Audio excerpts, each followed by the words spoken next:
Socrates with me now. You say that the decoupling is dangerous or risky, but it's underway. Yes, I think that's very clear, though how far it will go, what precisely its nature will be, how far it can go, remain very unclear. But we're only engaged in the discussion because it's not yet settled policy.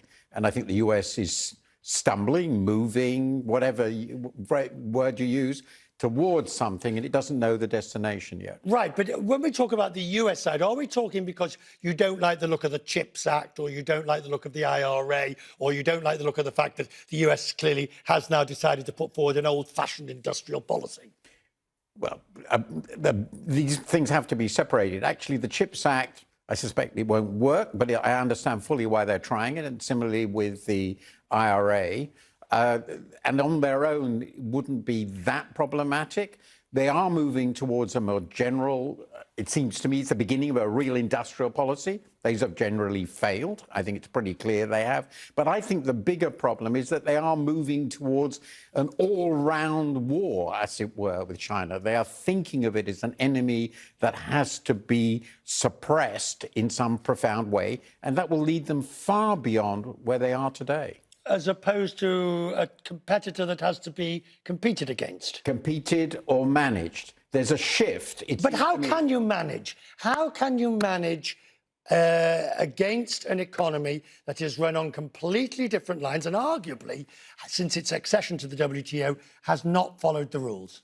Well, I don't think anyone does. But actually, I don't think that the Chinese economy is run on fundamentally different lines. There is a view, I know, in the West that it's all about successful state-led industrial policy. I actually think state-led industrial policy has been almost an unambiguous failure. I think it has been remarkable how market-led much of what has happened has been. Its most successful companies are private companies. Of course it cheats, but I think actually the stealing of intellectual property has been greatly exaggerated as a source of its success.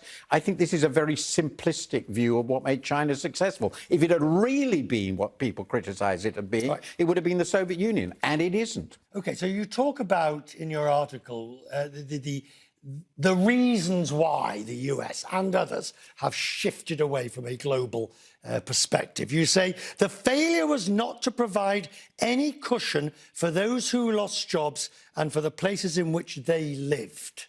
I mean, that's an enormous reason why people in the West don't believe in globalization, because basically they got, I'll use it polite version, they got the dirty end of the stick. But the point is that the degree of hostility to trade in the US, which is more closed than most European countries and Europe as a whole, is much greater than it is in Europe. Why?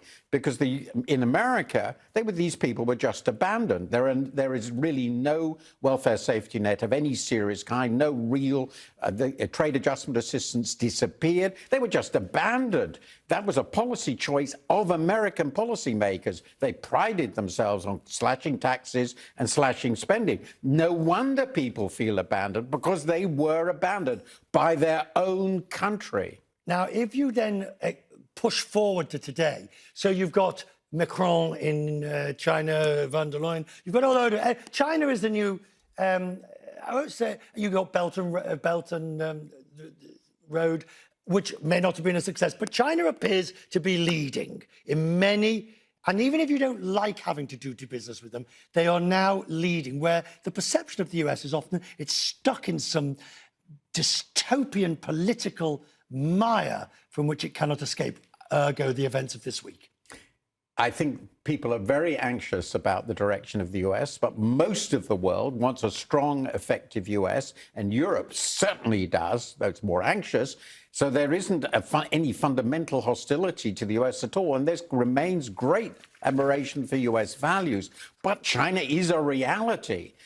For much of the world, China is the most important trading partner. They can't just abandon it if there's nothing else for them. Right, but do you now see the US, I won't say have lost its way, but is so internally preoccupied that it cannot give the leadership that other countries are seeking? I think in certain very important areas, and one of the ones that was one I discussed, trade, the US is no longer seen as a leader. It is seen, and quite differently from the last 70, 80 years, as a country which is no longer wants to lead. Now, final question, Joe, we meet tonight not only Passover, Ramadan, and Easter. Doesn't happen very often when all three of the great religions hit at the same time. Are you optimistic? I think that one is obliged to be optimistic. Pessimism of the intellect, optimism of the will. I believe one must be optimistic, but one must be realistic too. And realistically, as Kristalina Georgieva said, we have a lot of big problems. It would be silly to pretend otherwise.